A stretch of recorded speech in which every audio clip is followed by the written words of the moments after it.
এবার মমতার সভার আগেই লন্ডভন্ড হলো কৃষ্ণনগরের সভামঞ্চ। কপালে চোটের জন্য বেশ কিছুদিন ছিলেন বাড়িতে। এবার জোর কদমে লোকসভা নির্বাচনের প্রচারে নামতে চলেছেন তৃণমূল সুপ্রিমো মমতা বন্দ্যোপাধ্যায়। কয়েকদিন আগেই কৃষ্ণনগর থেকে বাংলায় নির্বাচনী প্রচার শুরু করেছিলেন নরেন্দ্র মোদী।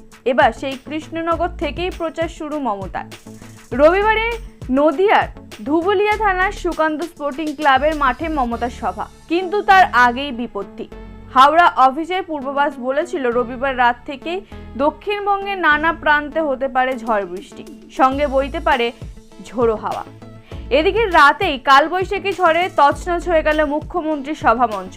এখান থেকেই কৃষ্ণনগরের তৃণমূল প্রার্থী তথা প্রাক্তন সাংসদ মহুয়া মৈত্রের সমর্থনে সভা করার কথা ছিল তার।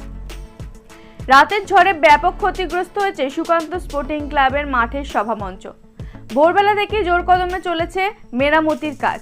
নতুন করে মাঠে সাফাইয়ের কাজও শুরু হয়ে গিয়েছে।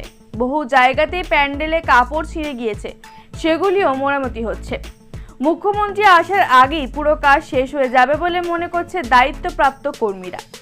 প্রসঙ্গত, এই লোকসভা কেন্দ্রে 17,54,000-এর বেশি ভোট রয়েছে। তার মধ্যে শেষ নির্বাচনে 45% ভোট পেয়েছিলেন মহুয়া মৈত্র। সেখানে বিজেপি প্রার্থী পেয়েছিলেন 40%, অন্যরা পেয়েছিলেন 12% ভোট। এদিকে সাম্প্রতিককালে মহুয়ার বিরুদ্ধে উঠেছে একাধিক গুরুতর অভিযোগ। টাকার বিনিময়ে প্রশ্ন করার অভিযোগে কয়েকদিন আগে সাংসদ পদ খারিজ হয়েছে তার। তবে শুরু থেকেই দল তার পাশে। কাঁধে এসেছে নতুন দায়িত্ব।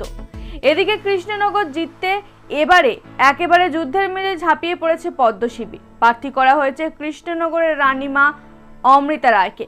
সেই কৃষ্ণনগর থেকে এই দিনের সভায় মমতা কি বার্তা দেন, মমতার সেই দিকে নজর সমস্ত রাজনৈতিক মহলে।